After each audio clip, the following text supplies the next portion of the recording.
Horas, Salam Reformanda, Masiha Holongan.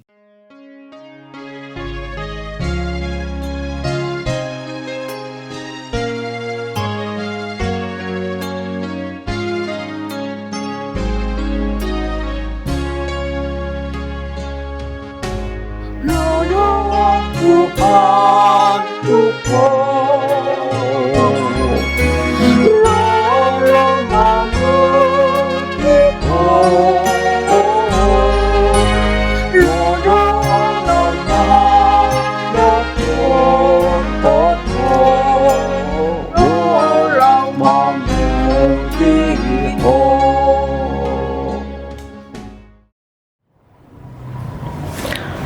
Shalom, selamat pagi dan salam sejahtera Bapak Ibu, Saudara-saudara yang terkasih dalam Kristus Yesus dimanapun kita berada.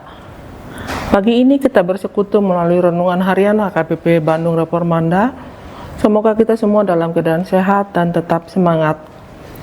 Sebelum kita membaca dan merenungkan firman Tuhan pada hari ini, Rabu 28 Januari 2026, terlebih dahulu kita memohon kekuatan dari Tuhan. Marilah kita berdoa. Bapa di surga, pagi ini kami menghadap hadirat-Mu, mengucap syukur atas kasih dan berkat karunia-Mu ya Bapa. Kami bersyukur untuk hari baru dan napas kehidupan yang Tuhan anugerahkan bagi kami sampai pada hari ini. Tuhan, kami mohon pengampunan atas dosa dan kesalahan yang kami perbuat, agar kami layak di hadapan Tuhan. Kami mohon penyertaan dan bimbingan-Mu melalui Roh Kudus-Mu, agar kami dimampukan untuk memahami firman-Mu, serta melakukannya dalam kehidupan kami. Terpujilah nama-Mu ya Tuhan. Dalam nama Yesus Kristus kami bersyukur dan berdoa. Amin. Nats firman Tuhan bagi kita pada hari ini diambil dari kitab 2 Raja-Raja 2 ayat 9. Demikian firman Tuhan. Dan sesudah mereka sampai di seberang, berkatalah Elia kepada Elisa, "Mintalah apa yang hendak kulakukan kepadamu sebelum aku terangkat daripadamu." Jawab Elisa, "Biarlah kiranya aku mendapat 2 bagian dari rohmu." Jadi dungtari parnasida nina si Elia ma tu Elisa. Harupangi do masianau manang ahal lomoni roham bainok kutuho. Tagan soro depe na mangalap au sian lambungmu.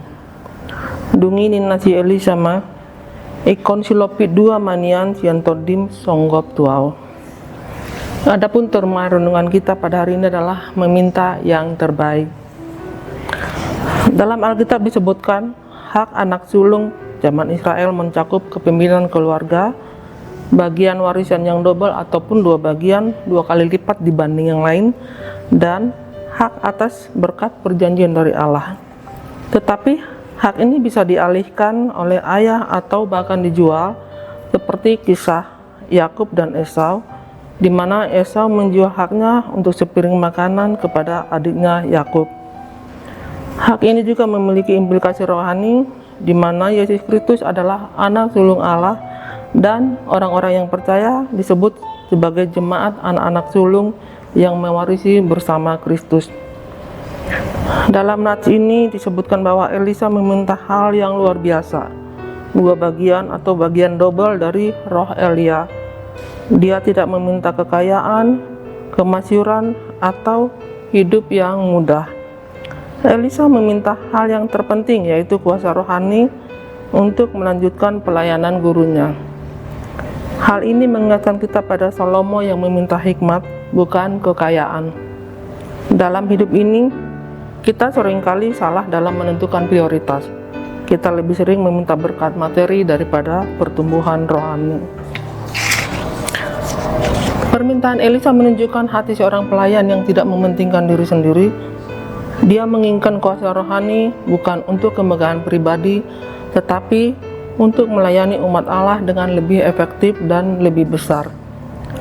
Ketika kita memiliki motivasi yang benar dalam meminta berkat dari Allah, Dia akan memberikan lebih dari apa yang kita minta ataupun yang kita bayangkan. Seperti Elisa, akhirnya melakukan mujizat 2 kali lipat lebih dari gurunya. Allah sanggup menggunakan kita melebihi kemampuan alamiah yang kita miliki jika kita memiliki hati yang tepat. Marilah kita belajar meminta hal yang terpenting dalam hidup kita, yaitu kedekatan dengan Tuhan.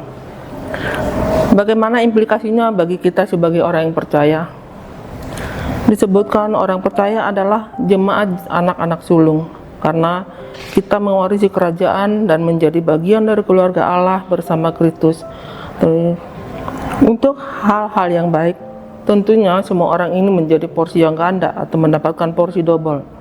Misalnya double berkat, double kesehatan, double talenta, double kekayaan, double kekuasaan, bahkan mungkin minta double untuk porsi makan siang. Namun, sebenarnya untuk mendapatkan porsi double ini kita harus mengeluarkan usaha yang double pula. Bahkan mujizat porsi double pun punya syarat yang tertentu. Pilihan Tuhan untuk memanggil Elisa menggantikan Elia bukan secara acak dan sembarangan. Jika kita memperhatikan, Elisa adalah seorang yang luar biasa.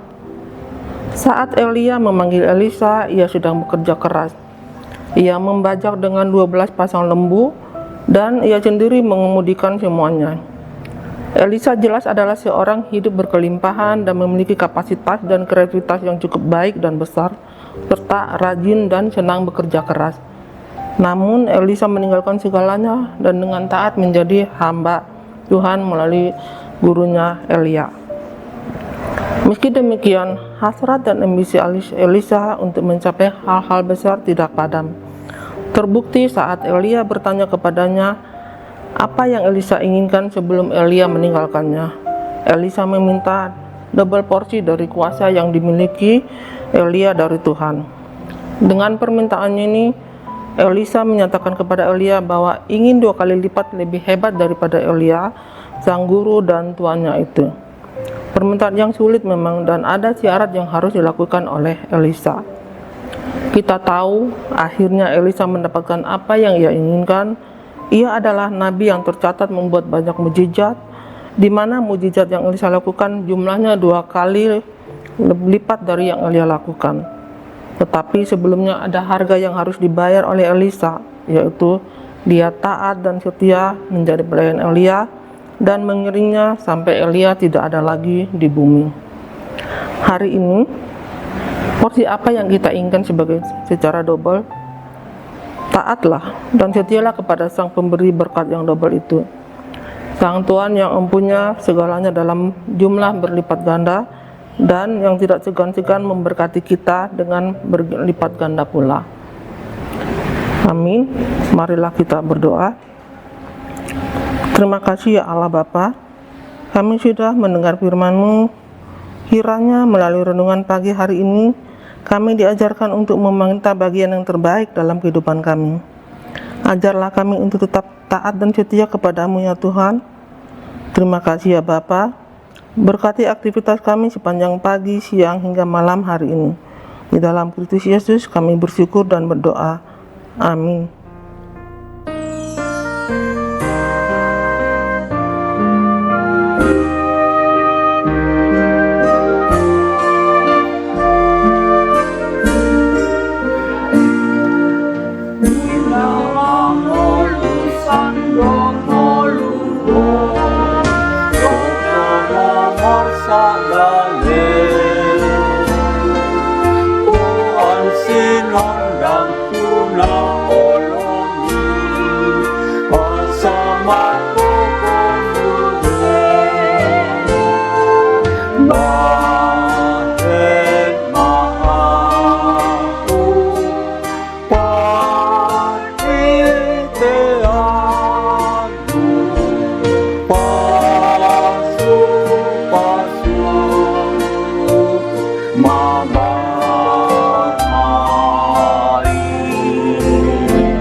Bapak, Ibu, dan Saudara yang terkasih, mari kita akhiri renungan kita pada pagi hari ini Dengan berdoa dengan doa yang diajarkan oleh Tuhan Yesus kepada murid-muridnya, kita bersatu di dalam doa.